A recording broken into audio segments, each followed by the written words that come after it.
Badan Narkotika Nasional Provinsi Sulawesi Tenggara menggagalkan pengiriman paket narkoba jenis sabu seberat 1 kg lebih melalui Bandar Udara Haluleo, Kendari. Selain menyita barang bukti sabu, petugas BNN Sulawesi Tenggara juga menangkap 1 orang terduga pelaku. Badan Narkotika Nasional Provinsi atau BNNP Sulawesi Tenggara bekerja sama dengan TNI Angkatan Udara dan Bandar Udara Haluleo, Kendari menggagalkan pengiriman narkoba jenis sabu yang dibawa langsung seorang pelaku menuju Jakarta. Untuk mengelabui petugas, pelaku menyimpan sabu tersebut dalam wadah produk makanan.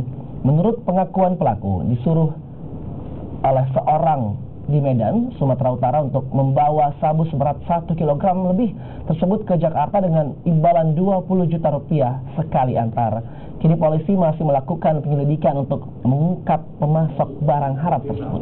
Dari kami masih mengawasi pada saat ketika kita lihat tiketnya ke Kendari. Ternyata kemarin kita kembangkan yang bersangkutan sempat menyerahkan 1 kg lebih.